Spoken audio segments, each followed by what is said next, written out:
Have you ever imagined what it would be like for someone still so young to become the most feared person inside a U.S. prison? Think about the contrast for a moment. On one side, thousands of adult inmates hardened by years of crime and violence. On the other, a boy, someone who shouldn't even be in such a place, but who left such an intense mark that even the most dangerous criminals began to respect him or even fear him. This is the story I'm going to tell you today. And believe me, as much as it may sound like a movie script, it really happened. It all begins with a boy named Willie Bosket. Born in New York in the 1960s, he grew up in an environment where violence was part of daily life. His father, also involved in serious crimes, was imprisoned for life after committing murder. Willie inherited not only that legacy, but also the absence of positive role models at home. From an early age, he showed signs of aggression, petty theft, and rebellious acts that quickly caught the attention of authorities.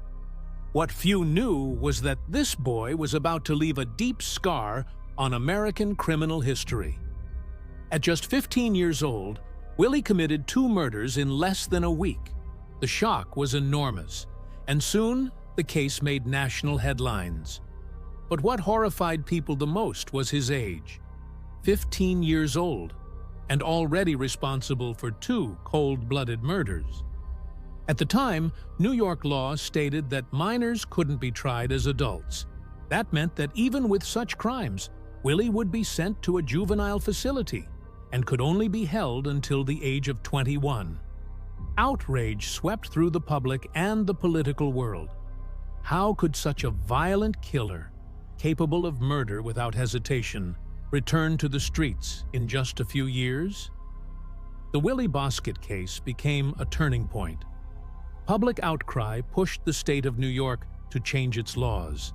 From then on, youths as young as 13 could be tried as adults in violent crime cases. The change spread to other states, reshaping the American justice system.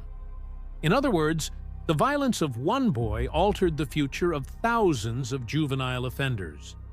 But Willie's story didn't stop there. Even in juvenile facilities, he quickly stood out for his explosive behavior. There were no rules that seemed to hold him back. Reports from the time describe how other youths were afraid of him, and even guards often avoided direct confrontation, knowing any spark could ignite violence. Willie seemed incapable of fear. On the contrary, he thrived on being feared. When he turned 21 and was released, it didn't take long for him to be arrested again. The crimes continued, the assaults multiplied, and soon he was transferred to maximum security prisons. It was inside these institutions that the nickname, "the most feared boy," truly stuck. Imagine the scene. Men hardened by daily violence, leaders of gangs, all looking at a young man who wasn't physically imposing, but who never backed down. Willie would face anyone without hesitation. There are reports of him attacking guards, challenging gang leaders, and even fighting against groups by himself. His rage was his weapon, and his unpredictability made everyone respect him. Not because he was the strongest, but because he was the most dangerous. No one ever knew when he would snap, and that alone made him terrifying. Over the years, Willie racked up dozens of infractions inside prison. His behavior became such a problem that authorities eventually placed him in permanent solitary confinement. He spent years cut off from other inmates because his presence created chaos in any collective environment. Imagine that level of danger. A man so uncontrollable that isolation was the only solution. Perhaps the most disturbing part was the way he spoke about his crimes. In interviews, Willie was cold, detached. He once said that killing meant nothing to him, that human life had no value.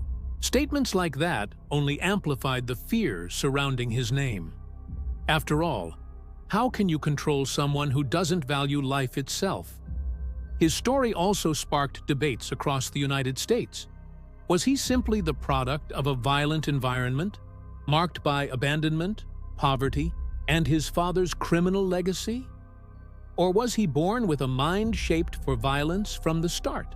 Psychologists, criminologists, and justice experts argued for decades, but no one reached a definitive answer. What is certain is that Willie's trajectory was so impactful that it inspired books, documentaries, and even TV shows. Everyone wanted to understand how a boy became the symbol of a system's failure. And each time, the conclusion was the same. Willie wasn't an ordinary case. He was the extreme, the limit point that revealed how both society and the system could fail a child, and how that child could, in turn, destroy lives. At the same time, his legacy endures. The law changed because of him, and young offenders continue to face adult courts in many states. All because, one day, a 15-year-old boy pulled a trigger. Now, picture yourself inside a prison surrounded by tattooed, violent men, many of them serving life sentences. And in the middle of it all, the inmates themselves say the most dangerous person there isn't one of those towering men, but a boy. That's the irony of Willie Boskett's story. Today, older and nearly forgotten by the outside world, he remains imprisoned. But inside the U.S. prison system, his name still carries weight. Guards tell his story to new recruits almost like a warning. Beware, because there are people who defy logic. People who don't feel fear, don't feel guilt, don't feel remorse. And perhaps the scariest part is remembering that Willie wasn't born a monster. He was born a child, like any other. He had a childhood, no matter how harsh. He had choices, limited as they were, and somehow each step took him down the path of becoming the most feared boy in U.S. prison history. His story forces us to ask, how much is society's failure, and how much is personal responsibility? This is the story of a boy who changed laws, influenced debates, and spread fear wherever he went. A life defined by violence, but also by an unanswered question. Where does environment end, and where does true nature begin? Now I want to hear from you. What shocks you the most in this story? The fact that a boy managed to terrify hardened criminals, or the law change that sent thousands of young offenders into adult courts? Leave your answer in the comments, share this video with your friends, and don't forget to subscribe to the channel. Because there are many more intense, surprising, and disturbing stories we still need to uncover together.